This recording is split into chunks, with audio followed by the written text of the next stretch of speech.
We're doing good. We're doing thriving. Welcome to the Bar is Ankle High, your favorite ADHD podcast that explores life's low bars with wit and wisdom. This is season 3, episode 2. My name is Katie. And I'm Garrett. And, well, we had a rocky start. It was a little bit of a throwback for us to the OG days of this podcast. It really was. Only difference being I did not unplug anything. That's true. You were not the problem this time. It was just me. I also forgot that we were recording today. So I was mid New Year's organizational tear in my kitchen and living room with some clear bins that I got. So because we just have it's where that weird old stove is that's built in. So we have our coffee maker on it, and then it's just a catch-all space because the burners, if you were to use them, they'd fold down, but when they fold up, you have 10 inches of counter space. Mm-hmm. So it's just anything and everything. We have a hammer on there, a flashlight, the rand. Tape measure. Yeah, yes, that's also there. Mm-hmm. A shitload of batteries. Putty knife. There's always a putty knife. Yep. I also found some needle nose tweezers, which I was oh, that's cool. I didn't know we had a pair of those, so that's neat because they're I love that I had these the stocked. surgical ones. Yeah. With the little magnifying glass. There isn't a magnifying thing on it, but they're very can clearly perform from surgery. Something my mother brought home from work one day. It was left in a pocket, and Yes. Speaking of, we went to my mom's house yesterday because she's traveling and she's away for the month. So we just went to check, and we also dropped off a chair that we had that she's taking off our hands. And I was looking for those felt furniture things that you put on the feet the sliders. Yeah. So because she rents, she's very uptight about quote unquote damaging the I'll say thing. Even if she wasn't renting. Love you, Dad. She doesn't listen. But she would agree. Even my therapist, I was going over the wedding and everything, and she was oh, so that's where the anxiety comes from. And I was at least a good portion of it. Yeah. Mm-hmm. I would say. Mm-hmm. I think I'm pretty well managed in comparison. Yeah. But in any event, we went over, and so I was looking through her desk drawers to see where she kept, because I know she always has those felt things somewhere. I just had to figure out where in her house she was keeping them. And so I opened the top drawer of her desk, and I'm not shitting you, there was 9 or 10 pairs of scissors. Different sizes, different shapes, different purposes. Some were surgical, some were craft scissors, some were for sure from our pencil boxes in elementary school. And PK was with me, and I was hey, you want some scissors? And he was Jesus Christ. I also have a collection of scissors. That was a huge piece of cheesecake. I really overestimated that. Sorry. Good folks. job. I'm happy for you, though. Yeah, it is. I mean, I would say being able to label it anxiety already puts you. That's true. Significantly ahead as far as self-actualization goes. My mom labels her feeling as, I'm just a really hyper person. I don't like to sit still. I just like to be busy, is how she says it. Not that she's managing her anxiety by not sitting still and trying to distract herself. I think one of the best ways to capture this lack of self-awareness, again, love your mother, the day of the wedding, she comes from getting her hair done, and she practically doesn't have to use her feet to walk in because she's just vibrating with nervous energy. So she comes in. Yeah, you know how a hoverboard works? That was my mother on my wedding day. Yes. She just buzzes in like a little hummingbird, and she starts doing and I do the same thing. I totally do the same thing where I'm just going to come in and I'm just going to start giving you a play-by-play and thought vomit, nervous laughing and just throwing my stuff down and taking my coat off. And she pulls out a neck pillow. Yeah, a fleece one. And she goes, get extra static. She goes, so I can take a nap later. And I went, nap? I did too, but I was in the middle of getting my eyelashes put on. Oh, yeah. No, Katie was forced to sit still in that moment.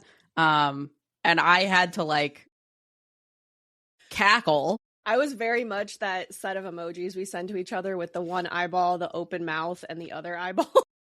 Just staring, taking a nap. What nap? God. The woman could literally, like, truly, even if you set her down on something, she would just be like airborne. Like, it was just so funny to me. Solved the energy crisis by bottling what her output was that day. Oh, yeah.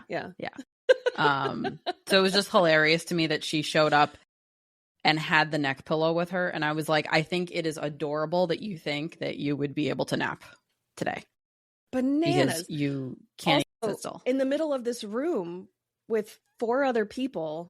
So talking, much going on. And then my photographer showed up like 30 minutes later, not even. Less than that. And like, so then he's taking photos and like moving stuff around and it was just like and it was adorable. It was precious that she really thought she was going to take a little snooze. It was that thing that like I can do sometimes when I'm getting ready to travel, where it's like I'm over preparing for every possible situation instead of being like, okay, but if that happens, I will simply buy it there, because like the eventuality, like the realistic risk of that being something I have to deal with is very low compared to like how much space it takes up or whatever. And like, I'll just handle that problem should it arise, sort of thing. And that like, I know what I need if that problem arises, whatever. But like, yeah, the woman that was doing my hair when my mom put on the neck pillow was like, well, I don't know that that's great given all the static. Because she wasn't just telling us that she brought it so that she could nap. Well, you're right. Yeah. And we're all sitting there like, in case you weren't sure what a neck pillow was for. Yeah. So like, she was just this way, like backwards. And then when you tease her, she like laughs really loud. Ha! And then just moves on. Yep. And it just cracked me up. So yeah, that was the lack of, I'm going to be anxious about this event coming up. I'm having anxious thoughts. We zoomed right past that. Yeah. Brain zooms went right past that. Yeah. She had zoomies. She did have zoomies. That was it. Yeah. Yeah. If she could have had a chew toy to carry around and like run around, hop up on the couch, hop back down, bark out the window, go into all the rooms. Oh, that's exactly, yes. That is exactly the energy that she was. Yeah. The boundless energy that she was bringing that morning. And the whole day. The whole day. Yeah, which is, I mean, it's a good day to have boundless energy, I'll say. It was a long day. But are you haunted or is there a person next to you? There's a person. What is this? Hi. Sorry for the interruption. But yeah, so, I mean, anyway, that's pretty much life in the fast lane over here. Also, I got this cool new flannel. Pretty jazzed. It's cozy. Yeah. I got it from Duluth.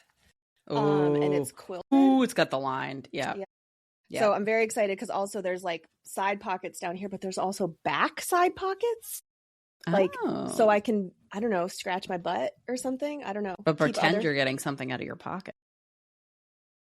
Trinkets in there, I guess. Yeah. I don't know. Trinket stuff pocket. that I don't need in my front pocket. So yeah, pretty jazzed. Because also or you I were like stealing Patrick's. If you had a runny nose, you could put the dirty tissues in the back. That's true. My life right now. You know, there's nothing worse than like when you go to grab a tissue and you're in with the used tissues. Mm-hmm. So you could have it in a totally separate. Right. It's definitely a dirty tissue pocket. I don't know why. We're debating what it could be. My husband's in the room with us right now, and so he said that my back pocket is for my prison wallet.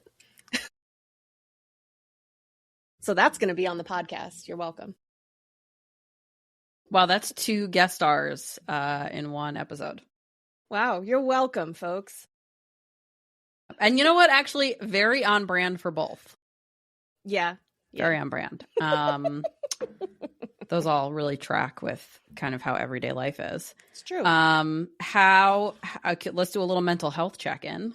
Post, I mean, obviously this will be coming out a little bit later, but it'll still be like post-holiday slump, pre-spring struggle territory. Yeah. Although you don't struggle quite as much. I don't. What gets me, I was thinking about this on my drive to work the other day, is just like, because it is lighter out, which I notice especially because of, like, the way that everybody's Christmas lights look on my drive home from work. So like, that's really how I notice, like, oh, the lights aren't as bright because it's not pitch black. But it's such a dreary time for weather that, like, that's the part of it where I'm like, God, I just hate that I'm wet all the time. And gray. Like, I hate that my shoes are always wet. I hate, like, all that. I'm just and like, cold. Yeah. But I was able to, because it was 45 degrees and raining on Friday in January. So like, don't worry about the climate. But I was able to like carve out, we have like a concrete landing in front of our front steps. And I was able to kind of like shovel out around it, which I've been wanting to do for a while, but it's so compacted. And it's like a mixture of like clay and sand in our soil, that I'm not able to do it in the dead of summer because our house faces east. So we just get like our front lawn just fries every summer. Right. Yeah. So the next time it gets really rainy and gross, I'm going to do that on the edge of our driveway as well, because it's kind of overgrown. And just see like how much real estate we actually have for the driveway that maybe has just been eaten up over time. Yeah. I mean, we would need a new driveway poured anyway. And if we did that, we'd have it widened so we can both park in the driveway and not have to like move cars to get out. Right. Be now next to each other. Yeah. That's annoying. It is. But especially because we don't usually leave for work at the same time of day. So I'm doing okay, except for when we get those strings of like gray days all together. That's when like today it makes me feel, I know, very tired. But I did order new workout shoes, some new Hokas, because I kind of jogged the other day and I was like, oh, this is nice. So I've been thinking about it. Yeah. Yeah.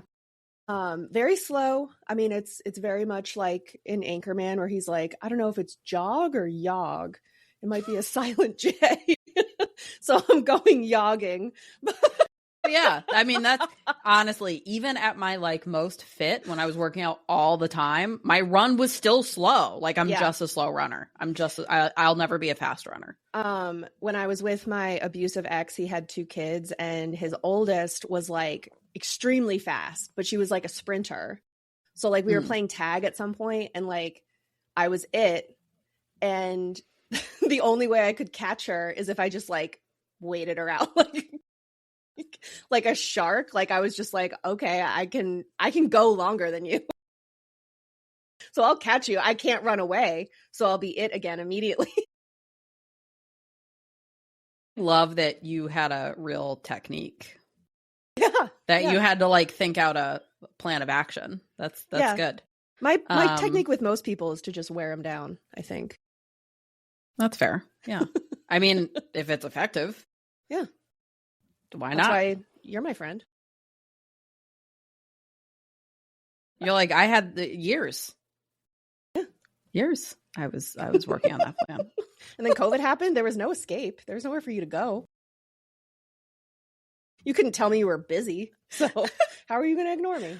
Well, you know what I was doing? I was doing the Deb thing, and I was moving around the world like a little hoverboard, vibrating with anxious energy. That's what I was doing during COVID. Yeah, you were not great. I literally could not sit still. It was just, like I would literally sometimes just go up and down my stairs. Yeah. Just so I was like, I gotta get it out. Yeah. So how's your mental health doing? It was really good. My Sertralina's working overtime.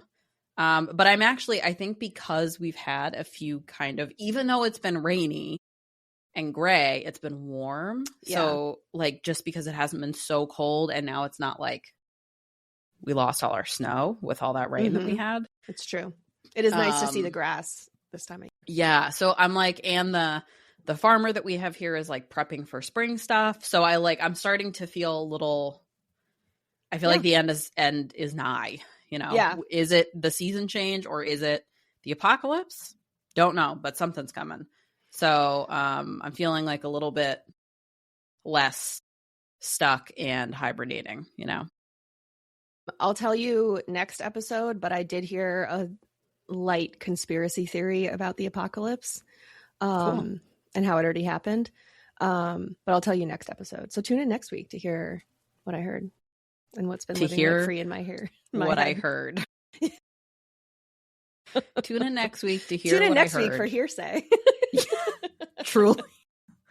That's what we could have called the podcast, actually. Tune in next week for Hearsay. That should be the subline of like your favorite ADHD podcast. That's just pure hearsay at this point. God, what a missed opportunity that was. Yeah, it's definitely, I think, like, and I'm feeling like some motivation to like exercise and like get some fresh air. So I was just thinking to myself, like, maybe I should try running, because I haven't, and it's like you don't need anything for it, you know? Yes. So I just need like sneakers and clothes. Yeah, I don't know. It's just like finding the time, and do I want to go really early in the morning? Like, no. So yeah, I don't know. I don't know what I literally love how much planning it takes for me to be like, I'm going to exercise sometimes. I did talk to a friend of mine. We're making an agreement every day that we're in the office with our hybrid schedule, although she's in the office every day right now, that we will walk for 30 minutes. So whether we do breaks, whether we do lunch, like 30 minutes, we'll go together, because walking alone is kind of dicey right now. And get a little bit of exercise. Nice. Yeah, so that's my goal, because I miss doing that. Yeah. It's also healthy for you. And I know, like, and I know it'll also like it'll be good, like, physically and mentally. So yeah, I'm like, I love taking walks at work this time of year because of the chill in the air, because then I go inside and I'm not horrifically sweaty and disgusting. Yes. Which is relevant when I have an afternoon court appearance. If I have like a phone appearance, then who gives a shit? But when I have to be on camera, I'd rather not look like I was baking in the sun for 30 minutes and am covered. Yeah, because I get like I get real pink. Yeah, my face gets very red. Me too. And then I'm sweaty, and then I get the flyaways, so I kind of look like a fetus a little bit when I'm really sweaty. So like nobody wants to see that. I can't wait for your kid to get a little bit older, like hit puberty, and realize that their mother has referred to like how they look after gym class as being a fetus. Sorry, girly. You're probably going to get that from me. Very likely to get that from me. Anyway. So I did think that we could talk about, I know like I had sent you like the little headline but I read the article that went with it. Yeah, you sent it to me and you said, I'll do this for an episode. So I didn't bother really looking at it. So for the better. Tell me your hearsay. Hit me with your version of it. So there was just this major study done by Princeton University. They analyzed data from over 5,000 children to develop a kind of like a matrix of 4 clinically and biologically distinct subtypes of autism. So they've been able to take... Is one of them ADHD? Because called it. It's like one of the overlaps that they have on here. So they used this person-centered approach, and they looked at 230 different traits, which it wasn't just like... I feel like sometimes when you read autism symptoms, you don't get... They'll say it's a spectrum, but I feel like you don't really get some of the spectrum of behaviors. You get this like core group of more severe behaviors, and you don't get some of the fringe things, which I feel like so many people fall into or fall under. Yeah. So they looked at social interactions and issues, repetitive behavior, developmental milestones, and like when someone was hitting developmental milestones, rather than looking at like single traits and genetic links. So in that, they were able to come up with these 4, which they're saying that this is just the beginning. They were like, these are 4, but that doesn't mean that there's only 4. This is just the first 4 that we've identified. So each one of these has a distinct developmental, medical, and behavioral, as well as psychiatric traits. And they're also saying that there are different genetic variations that contribute to these different subtypes as well. So it was almost like this was the key that they needed to connect what people were seeing in real life and the genetic research that goes behind it. Okay. So they're saying this has just like opened up like a ton of doors for genetic research. So the first one is social and behavioral challenges. So they show core autism traits with social challenges, repetitive behaviors. They may have developmental milestones more typical with like neurotypical kids, and tend to have co-occurring conditions like ADHD, anxiety, depression, I have those. OCD. Oh my God. Am I in like the 99th percentile? Oh my God. I feel like such a popular girl right now. I am such an overachiever.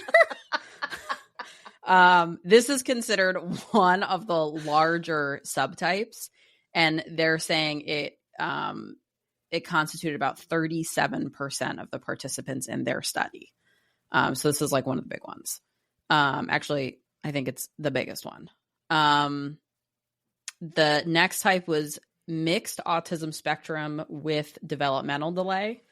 So they tend to hit milestones like walking and talking later than neurotypical kids, but they usually don't have signs of like anxiety, depression, or disruptive behavior. Okay. Let's see. Mixed refers to the differences within this group with respect to repetitive behaviors and social challenges. So this is like kind of like an in-between. And that was about 19% of the participants. There are moderate... So they do have anxiety and depression, but they're not disruptive? They usually do not have co-occurring things like anxiety or depression. And it's not disruptive. Like, so they don't do like flapping or... there was... it's mixed. Or something? Okay. There's mixed if they have like repetitive behaviors and social issues. There were moderate challenges, which show like those core autism behaviors, but they're not quite as strong. And they tend to reach developmental milestones on track to neurotypical kids. Okay. They typically don't have co-occurring psychiatric conditions, and that was about 34%. And then the last group was broadly affective groups. Broadly affected groups. More extreme, wide-ranging challenges, developmental delays, communication difficulties, repetitive behavior, co-occurring. So this is like all of the factors. They also tend to have, things like anxiety, depression, mood dysregulation, but was only 10% of the participants. So the thought is now that they are narrowing down these subtypes, it allows people to have more pinpointed therapies and treatments for some of these symptoms. It also links this behavioral and genetic component and opens up a ton of doors to research on the genetic end of this, because autism is known to be highly heritable. And opens a door to, like, they said, like, it's basically like a jigsaw puzzle, and they didn't realize that they were looking at multiple different puzzles at the same time. They said, like, all the puzzle pieces were, like, mixed in together. They couldn't get the full picture with the genetic patterns. So now that they've separated people into subtypes, or these diagnoses into subtypes, the biology can kind of catch up to that. Yeah. A bit. Or like even when you're doing a jigsaw puzzle and you separate the pieces by color, kind of before you start actually assembling it. Right. Yeah. And will allow them to also have like data, like hard data to back this up. So yeah, this could be like totally change the game. Because I feel like before it was like, oh, there's autism spectrum and some is bad and some is not as bad. Like some is severe and some is not as severe. And that's kind of where it ended. But like we would be talking like, oh, well, I've got this, which is very, might be on the spectrum. Certain behaviors that we have, but other like able to meet, milestones and keep up in school and be in with a neurotypical population of kids. Right. Well, and I'm also thinking of how, like, obviously we don't subscribe to this thought process, but a lot of the fear mongering around vaccines has to do with like the 2-year regression after your 2-year shots. And then suddenly you stop meeting those milestones. Right. So then it's a question, like, I'm curious if they'll be able to like further narrow that down to be they like, did okay, talk about they did. Okay. Yeah, I'm just going to read the part of the article where they talked about that. Genes switch on and off at specific times, guiding different stages of development. While much of the genetic impact of autism was thought to occur before birth, in the social and behavioral challenges subtype, which typically has substantial social and psychiatric challenges, no developmental delays, and a later diagnosis, mutations were found in genes that became active later in childhood, which suggests that for those children, the biological mechanisms of autism may emerge after birth, aligning with their later clinical presentation. So like, depending on the type of subtype that you have, which obviously we know that there's going to be more subtypes that come out. Like, I feel like that spectrum is going to fill in. I'm so pleased that they found a connection about that, because I feel like that's the biggest thing. And I understand, like, as a parent, your kid gets these shots and all of a sudden they're not speaking. They're not communicating at all. They're not interacting with you the way they used to. Like, I can understand the fear of suddenly, like, especially when you're getting losing your child. Right. And pointed online content. Well, there's that too. But like, I can like I understand feeding that, wanting to look for a reason for why there's this sudden change in your child's demeanor and their tolerance for certain things like foods and types of clothing and weather and, noises. I understand and really empathize with that challenge as a parent. But it's also that, like, it makes sense that there would be different genes that turn on at different times, because we have, there's hormones like your hair grows gray. Right. That like, turn on at a certain point in time. But also, like, they say this about, it was one of the arguments from the tobacco industry was like, there's some people, like PK's grandmother lived to be like 95 or some shit, smoked like a fiend, was just like apparently the walls in her home were just yellow from the nicotine, like was on oxygen, but never stopped smoking but did not have lung cancer. So like, there's certain people that just don't have that happen to them. And then there's other folks where it's like, well, yeah, you had this type of sausage once, and so now you're prone to colon cancer or something, like, where it just like, you had 5 hot dogs one summer, so now you have colon cancer. Well, the problem is that you ate them all in a row. You tried to, you connected them all to make one really long hot dog, and that's what caused it. because no one wanted that. You're the what's his face, and I think you should leave with his hot dog bowl.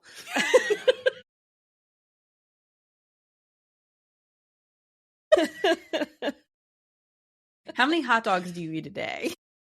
Bowl. Chop up hot dogs, put them in a bowl.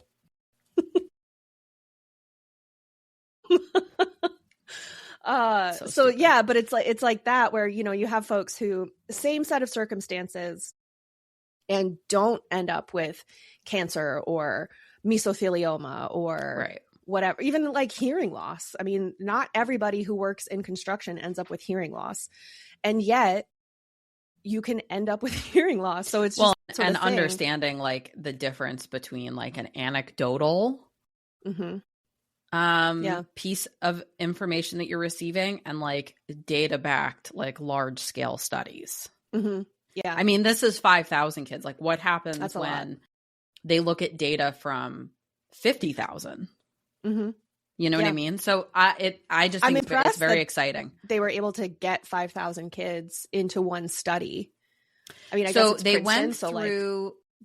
They were with an It's not some Princeton. Weird hospital in Spain using saffron to treat ADHD. Yeah, it's like somebody who started their own like university and then they did their own backed now they're president study. Yeah.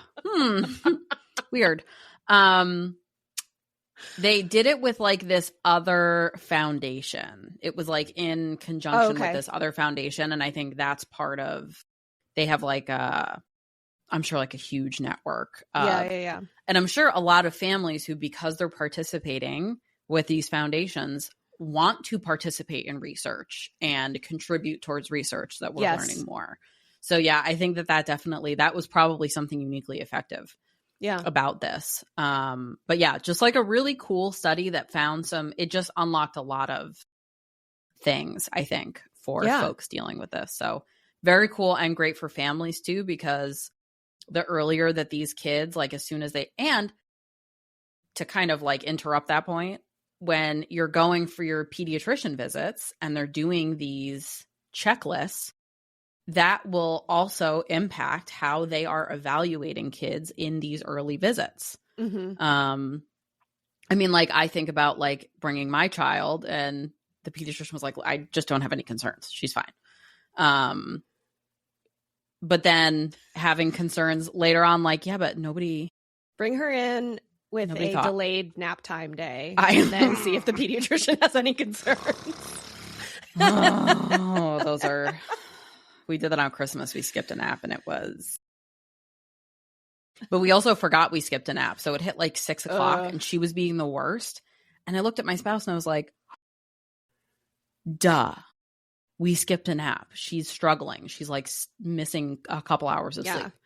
But yeah, I think it would also, I mean, when you think from the earliest forms of these evaluations you're having done with your primary care at these appointments, it could totally shift. Like kids could get into the therapies that they need way earlier, which means they're also going to be way more effective. Yeah. So yeah, it's just very cool. And I think also it's going to give people a lot of clarity and then the opportunity to kind of build community around the unique struggles of these different subtypes. Yeah, absolutely. Yeah, that's pretty cool. Did they say, like, is this immediately feeding into other research that they're doing, or? I think it just like barreled right into they're just going right into like the genetics and some of the mutations that are causing this. And also then finding out like what if some of the symptoms are like a slow burn and they show up later on, having a more specific timeline on that. But they are barreling into like all these different types of research because this was really the link that they needed between what was being experienced and what the genetic testing, because the genetic testing before, I mean, you think about that human genome, I mean, it's like taking a shot in the dark.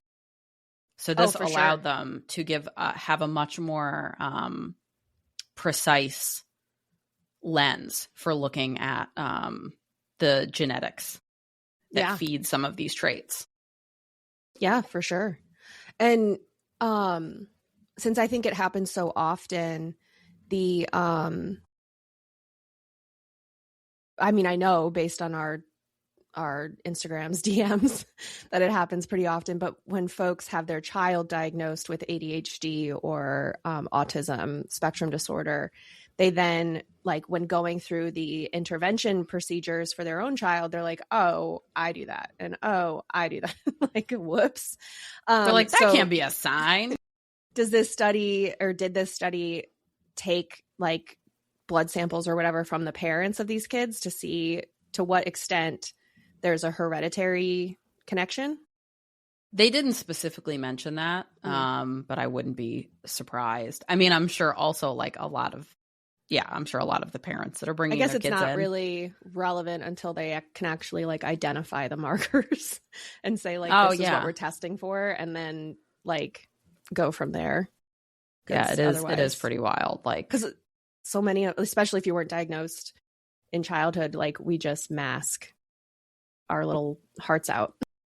Well, you think about how many of these subtypes, like, and how many more they're obviously going to find. Mm-hmm. I remember like years ago, for like school, I was interviewing somebody, and she had 2 sons who were twins, who were both, they had pretty severe autism, and like really life impacting, like needing further care for life type of diagnosis. Mm-hmm. And she was explaining to me that she said, like, at its core, how autism makes it where like you can't filter out some of the sensory information that you're getting. She was like, so you're getting these things, she said, so the lights feel so bright, mm-hmm. and the sounds are really loud, and like you hear that and you're like digesting it like on a surface level. And literally like a week ago, that was like 20 years ago, I got that information. Literally like a week ago, I was out, something was bothering me, and I was like, oh my God, oh, I can't even, I was like, oh, that's what that is referring to. That you literally can't move on with anything else because of sensory the drama issue. It's sometimes like stuff like sneaks up, and it's like it slaps you in the face. You know what I mean? It was literally like, hey, dummy. Yeah, that's what that is. As you can't process a thought because you have a little rock in your shoe. Mm-hmm. So, just little funny things like that. I've had a lot of rocks in my shoes lately, but it's not rocks. It's rock salt. And man, it turns out I have a real problem with my feet being uncomfortable. Weird. Mm-hmm. Weird how that works.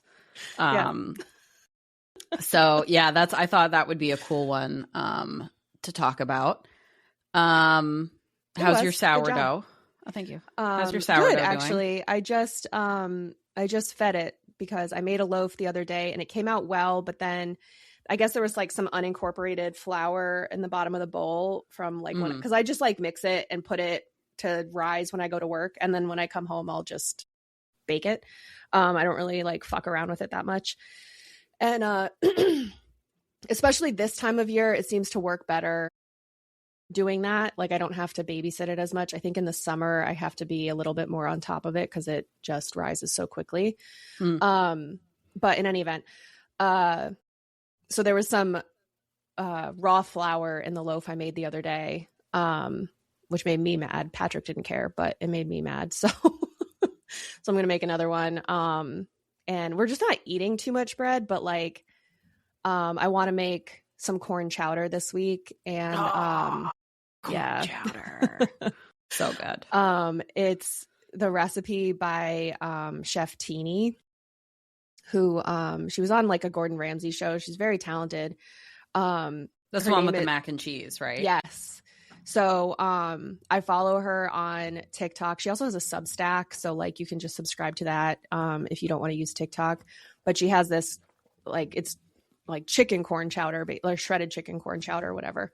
But it's just really good, and like especially this time of year, like it's just a good corn chowder. So it does, I think you do need to use corn off the cob, which is a bitch to get this time of year because they're just like puny little sad cobs of corn, but it does make a huge difference in the flavor. So I'll add like some, especially if you can like brown. brown it, then you get like really good bits of flavor. It's not even so much for me the browning of the corn. It's that you put the cobs in too as you're simmering. So you just get like the extra bits. Nice. Yeah. So you're not losing anything. Right.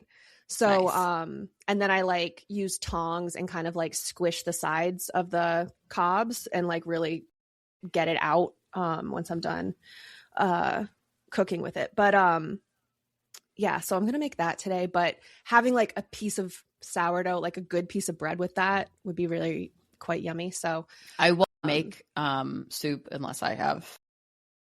It used to be like unless I had good bread. Now it's like, oh, I just need to make a loaf of bread. Yeah. It is nice to be able to just like throw a loaf of bread together. That's a fun little skill to have. Yes. I just taught somebody how to make it too. Oh, cool. Yeah. For Christmas, that's what I did for gifts this year. Like I just gifted people. I made so much fucking bread. Through so much. I would do that if I just wasn't constantly covered in some animal's hair, whether it be my pets or my husband. Inevitably, every time I cook, I find like a little piece of hair, and I'm like, this is just like, I know that generally the people I cook for don't give a shit, but like, I'm not going to give it as a gift to people. Cat hair. Yeah. Pate. Like, right. It was just like it would send your husband into like, anaphylaxis or something. Pretty much. That's not what I need. I don't like when we were talking about the overlap with OCD. Right. Yeah. That would really send him into a tailspin. Yeah, I did. I did like a bunch of loaves of bread for people for gifts. And then I had one of the people I gave a loaf to was like, oh my God, I love sourdough. Like, can you teach me how to make it? And I was like, fuck yeah, I can teach you how to make it. So I brought her in some starter and I like throughout the day was like, all right, so now you should be doing this and now you should be doing this. And she had a great loaf of bread. Good. That's cool. Yeah. So you did like remote teaching, like you just texted her when she had to do stuff. Yeah. I was like, all right, so like this is the stage mine is at and this is about what it looks like. So you should probably do something like this. And yeah, it was cool. That's fun. It was fun. Yeah. Because we do like I do 2 a week. I do like one for pizza and one for bread every week. Mm. And I did a loaf of the banana bread the other day. I love the sourdough banana bread. If you guys don't know, it's like a sourdough discard recipe. So you use the leftover sourdough starter that's unfed. Although I used fed the other day. I don't think it makes ultimately a difference because you're not adding yeast to the dough. So I don't think it makes any difference. No, it got real tall. It got poofy. Oh, yeah, that makes sense. But it's tastes the same. And it just it doesn't taste sour if you're put off by that idea of sourdough. But it makes it cook so much more evenly as far as banana bread goes. Like my problem with regular banana bread is like normally because it uses baking soda, you just get like the big puff in the middle. And like, it's really tough for me to make sure that the very center of the dough is fully cooked without completely drying out the sides. But with the sourdough starter, I think because it's thick and mushy, it like just binds everything together in a way that helps it cook much more uniformly. And you're right. Yeah, you're totally right. So much better. I don't know that I'd ever make banana bread a different way unless I had to make it like gluten-free. I have made it like in the last since I've made that, have made it without the sourdough starter, and I was like, this I'm not ever baking it again without it. So much better. It is something about not being able to sit still. That is really delicious. For reference, it's just your normal banana bread recipe, and then you add, I think it's 100 grams of starter. Mine calls for 240. Oh, so it's like I use your recipe. Full cup. Yeah. So you use like 1 cup of sourdough starter or 240 grams if you're using a scale. Mm-hmm. But otherwise, it's the same as any other banana bread recipe from like your grandma's cookbook. So it's so good. Yeah, it is really I made some of that the other day, and I was like, last night before bed, I was like, I'm just gonna have a little slice. And I was like, I'm just gonna have a little slice. So anyway, I have a stomach ache this morning in case anybody my stomach's not happy because I had too much banana bread before bed. Yeah, I made 2 loaves on Christmas or New Year's Eve and gave one to PK's best man because they came over for charcuterie night. And his best man and his best man's girlfriend. That's why I said they, just to be clear. But yeah, so he was really pumped because I made it for him like a year ago, but I also had given him some homemade butter, which really is so good. I got to do that next. That's like, I haven't made like it on my list in a minute, but yeah, I got to make some more because it is so much better. It's on my list. And that's what, like, the person who made the bread, she messaged me. She was like, oh, I just made butter. And I was like, oh, I haven't done that yet. Because I was thinking maybe next year for gifts, like an infused butter with bread would be a really nice. For sure. It's like that thing I sent Katie this video of somebody who went to like thrift stores and bought old butter dishes and like butter bells and stuff. And that's what they gave people butter in for a gift. And I was like, that's so cute. Yeah. I loved that. Yeah. We also, somebody sent us a thing where they thrifted like an old pot holder and a rag and they made a floor turtle to pick up spills, and it just lives on their floor. And that's what they use to wipe up spills because it's already on the floor, and then you can just put your foot on it and wipe it up, and that's it, and then throw it in the wash. And I was like, that's fucking genius. Yeah. Like, God damn it. Well, and there's times where like you just have to like lower the perimeter on thing to make things more accessible for yourself, where it's not like, oh my God, if I do this, it's if you give a mouse a cookie. Like I'm literally always doing that to myself, where I'm like, well, if you do this, you got to do, like, I actually an ADHD win that I've had. You know, we moved a year ago, and it's like you barrel right into cold and flu season, and then the summer was so busy. So like really this winter is my first opportunity to like get stuff unpacked and like settled in and organized and kind of figure out like where things should be stored and getting some organization. So I've been trying to get our house organized. And I had this closet where I was just like stuffing anything that the baby outgrew, any baby stuff when we moved just got shoved in there.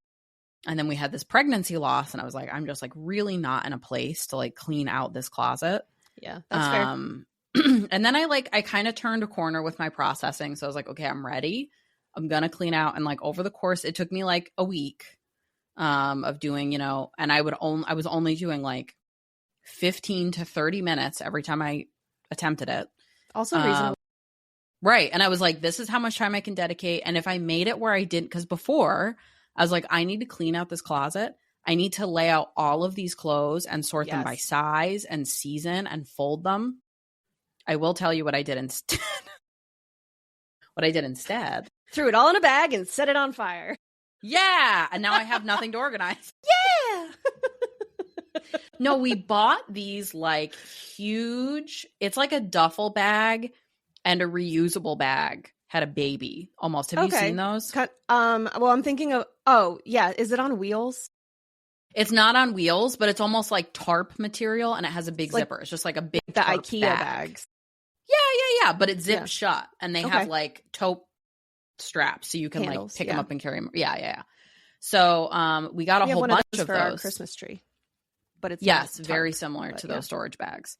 So we got a bunch of those, and I just took I literally was like coats, hats, all went in the same bag. And just like very quickly, I didn't fold anything because I'm like, anything I take out of here, I'm going to wash and fold and put away anyway. Yep. They went into there fairly clean. Right. It's not a pile of dirty shit. Like it's just stuff. Right. Yeah. So I literally just took it up. All the shoes went into one big bag together. Like awesome. All of the bottles went into a big bag together. So I was able to make it where if we had another baby, I could just go through and like find what I needed to find. Right. If we don't, and I want to donate everything, I can still donate and like pass these things on to other people. And I got it organized and out of that closet. It's not like perfectly organized, but it's sorted and like tucked away and in a thing where it's not going to get wet and moldy. Yeah. And done in a functional way that works for you, which I think is so important when it comes to organizing with ADHD. Cause like, as I said at the beginning, I got a little bit distracted myself this morning with my organizing because it's just that time of year. Like it's after the holidays. Like I said in last week's episode, like I just needed the space mentally to organize shit after the wedding. Like yesterday, actually, I got a ton done in our garage. It looks I should have taken a before and after picture, but like it looks worlds better compared to what it did, because we have like the alcohol from the night before. We've got like 3 or 4 large totes because I had like our girls getting ready. I had the tote for the venue, the tote for the boys getting ready. Little that made totes. Like that was the biggest. That was the best part. Is Wasn't like everything was in totes. So much easier because we had to move so many fucking times, and we had to unload stuff and put it on a cart. We were able to literally just like take totes and set them down and move. So tune into Patreon for that full story, because holy shit, I can't recount it again. I'm gonna end up with like actual trauma. Yes. But yeah, no, having the totes was truly, and I think I didn't necessarily see it as like that tip, because I did it in a much more functional way. Because there was somebody on TikTok that was like, they were doing a full DIY wedding. So they had a small, almost like, you know how people get those totes to put their shoes in if they like collect shoes? It was like that size, but it was every table's centerpiece. So it had the table number, the flowers, the rib, like the runner. Oh, for each table. For each table. Yeah. And then there was like a picture on top of what it was supposed to look like. Smart. And like all this stuff so that she could give it to the venue or whoever was setting up that day. Yeah. And they would be able to set it up properly and be done with it.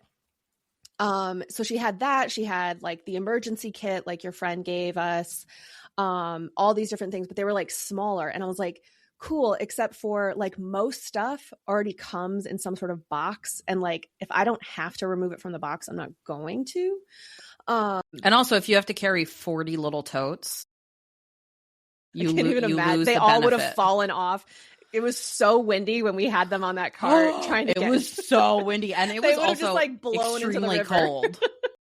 Like we're inside and the trees were just like blowing sideways and there's just like blinding snow.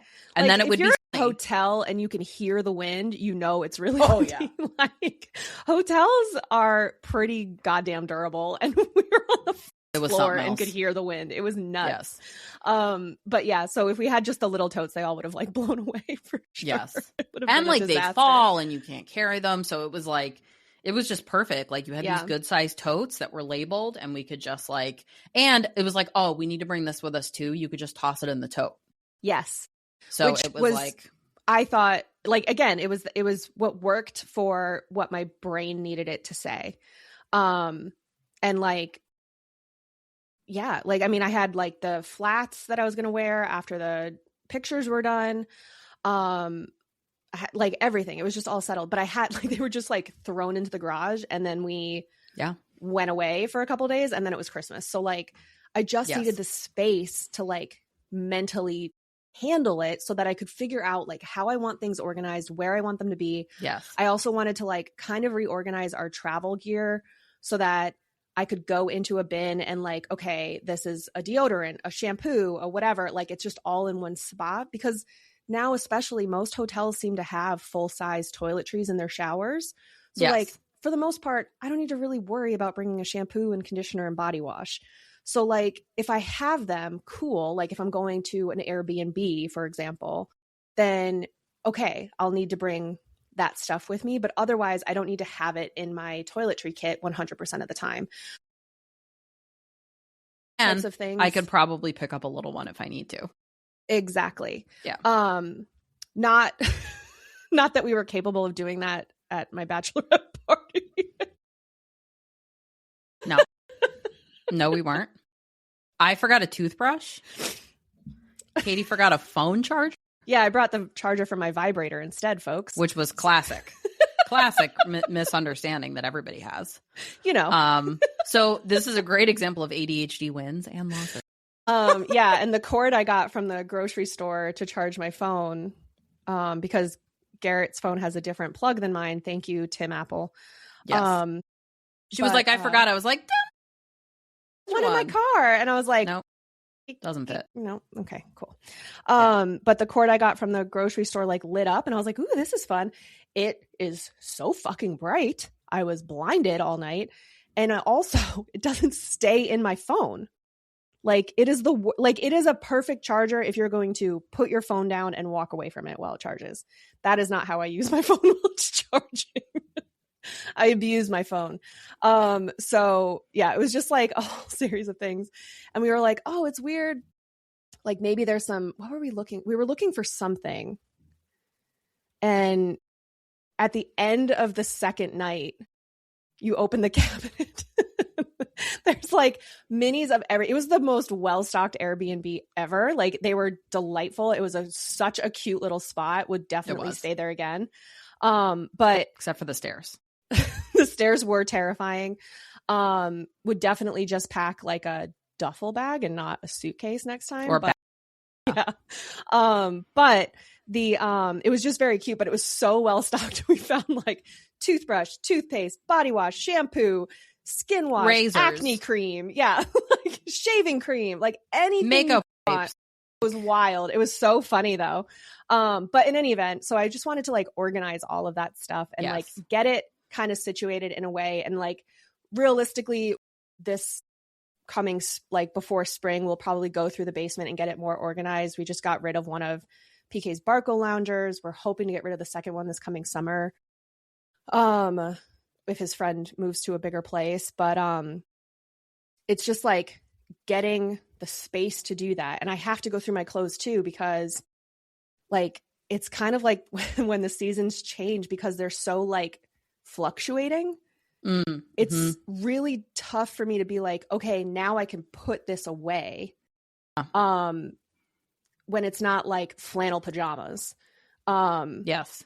Like, so I have to go through and kind of do the same thing, but it's at like a little bit of a block. But I did get 3 large totes to just like put clothing into that I either not wearing or can't fit into at the moment. But it's that thing of like, do I sort by size? Do I sort by whatever? And realistically, I think I'm just going to throw what I don't use into these bins and move on with my life. And if I find myself, and that's what I did. Yeah. And like, if I find myself saying like, oh, I really wish I had a sweater, do da da da da da, then check the bins first before I go shopping for it is the goal.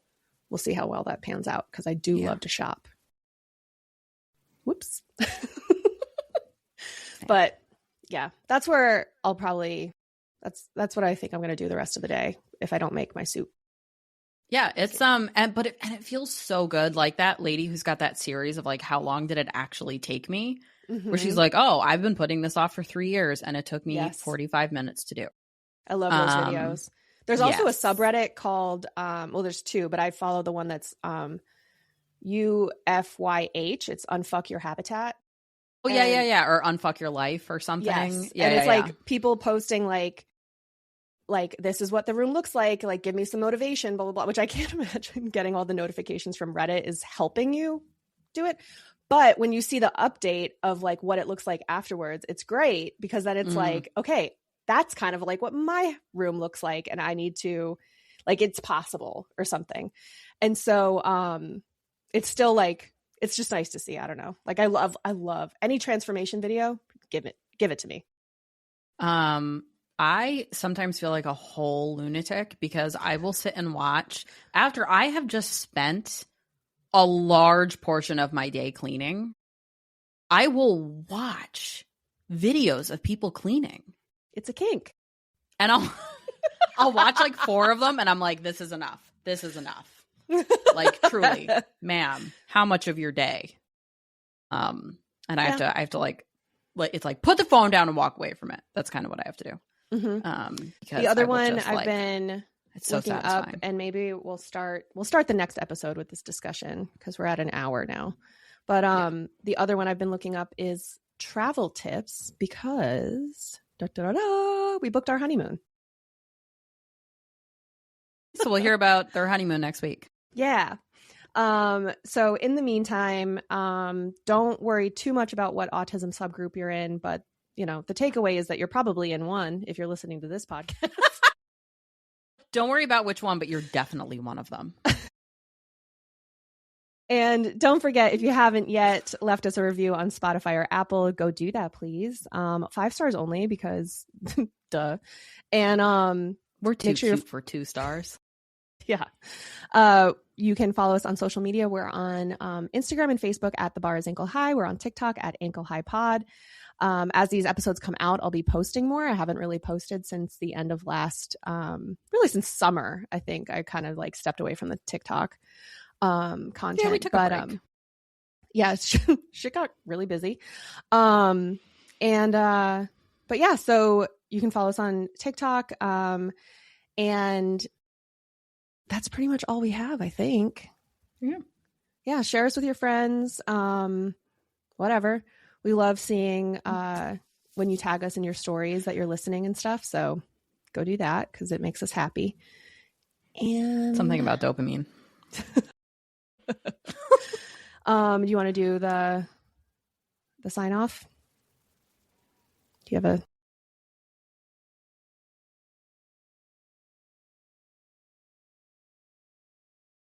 What was the thing? Hearsay? Yeah. It's like your favorite podcast with all the hearsay or something. We really should have used that. That really should have been. No, why don't can you start me? Start me. Sure. Until next week. And I'm Garrett. Because the bar is ankle high. Bye. Bye.